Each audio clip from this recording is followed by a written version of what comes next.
Jeg er Danmark. Jeg er verdens ældste kongerige. Mit flag er verdens ældste. Mit sprog og folk har været bærende grundsten gennem 1000 år. Mit folk har til alle tider dyrket jorden og fisket farvandene. Jeg har holdt stand i utallige krige igennem skiftende tider. Store landområder er taget fra mig, men jeg overlevede trods. Jeg er Danmark. Mine rødder går dybt. Vikingerne var mit folk, sejlede ud og udforskede den store omverden. Mit folk har stolte traditioner. Jeg er et land af litteratur, poesi, videnskab, filosofi. Jeg er Danmark. Jeg har kæmpet for ligestilling og ligeværd. Jeg står stærkt i forhold til velfærd og beskyttelse af de ældre og svage. Mine grundværdier er ytringsfrihed, folkestyre og tolerance.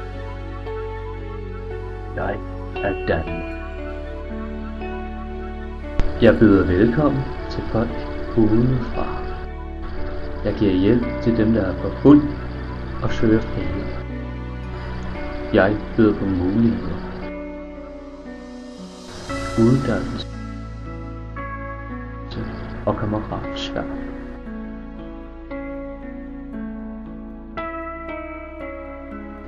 Jeg er Danmark.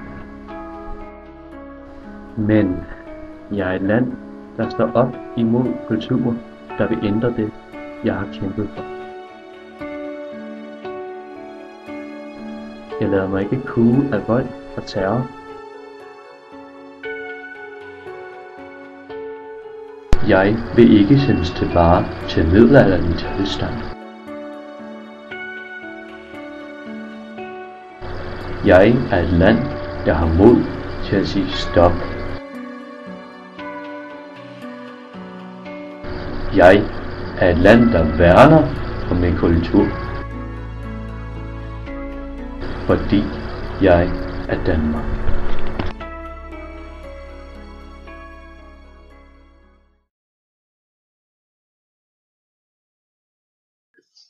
Hej Jonas, du ved lidt om Dansk Folkeparti. Fortæl lidt om det. Ja, Dansk Folkepartis vælgertyper. Så er man muligvis en kvinde og offentlig ansat, og så er man tæt på efterlønsalderen, og så er man bekymret over sin manglende tryghed i sit job, og hvad fremtiden den egentlig bringer. Og så du tilhører middelklassen, og du kan bedst lide det kendte og trygge rammer, og men du vil ikke rigtig prøve noget anderledes og noget nyt. Du vil gerne have det traditionelle, og så er du uforstående over for etnisk mad og økologi. Til gengæld tager du på mange rejser, men det er ofte det samme sted, man tager hen. Hej Daniel, du ved lidt om Dansk Folkepartis historie. Ja, Kan du ikke fortælle os lidt om det? Jo, Dansk Folkeparti det blev stiftet på Christiansborg den 6. oktober 1995. Partiet blev stiftet af Pia Kjærsgaard, Christian Thulesen Dahl, Poul Nødgaard og Ole Donner. Dansk Folkepartis historie startede med partiet Fremskridtspartiet. Pia Kjærsgaard og andre medlemmer var medlemmer af dette parti, men de endte med at tabe en afgørende stemme, så de forlod derefter partiet. De lavede derfor deres egen parti, som blev kaldt Dansk Folkeparti. Men hvor mange stemmer fik de sådan cirka til deres første valg?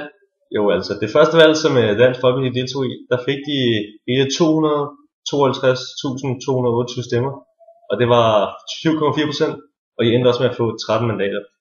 Og derfor så er Dansk Folkeparti et meget stort parti her i dag. Hej Tobias Sommer. Hej. Kan du ikke fortælle os lidt om Dansk Folkepartis ideologi? Jo, det kan jeg godt. Dansk Folkeparti er ikke et ideologisk parti, men vi er til gengæld et holdningsparti. Vi passer ikke ind i højre- eller venstre skemaet, fordi vi ikke fører vores politik ud fra en overordnet politisk ideologi. men ud fra vores forståelse af, hvad der er til gavn for Danmark og danskerne, og dermed for verden. Og man kan sikkert finde elementer fra både konservativ, liberal og socialdemokratisk politik i vores partiprogram og i den praktiske politik. Vi er et kritisk parti, som udøver kritik, mens andre partier de vælger at tie stille, f.eks. religionskritik overfor islam, kvindeudtrykkelse osv.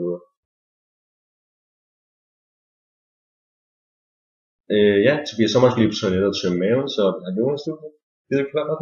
Jo. Når Dansk Folkeparti i den valgperiode støtter VK-regeringen, skyldes det praktisk politik. VK-regeringen har været villig til at gennemføre den politik, som var nødvendig for Danmark, især med hensyn til stramninger på udlændingsområdet. Men Dansk Folkeparti kunne sagtens indgå andre alliancer i ny valgperiode. Hvad er din mening om finansloven? Min mening det er, at den er lidt kedelig, i den forstand at regeringen i store træk viderefører den økonomiske politik, som den tidligere regering nok ville have ført, hvis de havde siddet på magten. Det er værd at bemærke, at finanslovsforslaget er især, at underskuddet på statens finanser falder betydeligt, men også at det skyldes, at underskuddet var ekstraordinært stort i 2012, da man havde engangsudbetalinger til efterlønsmodtagere. Jeg er enig. Jeg vil sige velkommen til Ugo, der har ønsket at være anonym. Hvad synes du om Pia Kjærsgaard? Jeg synes, at Pia Kjærsgaard er bare for at sidst. Bare ude i mit land. Står du? Og hvad synes du om DF i helhed? De er bare racistparti. De når ikke andet end at svine en kærler til det ligesom mig. Jeg tror gerne, vi vil sige tak til Ugo. Jeg er lige så blevet som danskere, mand. Jeg er lige der. Kan du fortælle lidt om Dansk Folkepartis frontfigur? Frontfigur? Ja. Udenbart så mener vi faktisk, at Pia Kjærsgaard er vores frontfigur. Dog mener vi også, at Kristian Thulesen Dahl er lige så værdig en person til at kalde frontfigur. Så ja, det er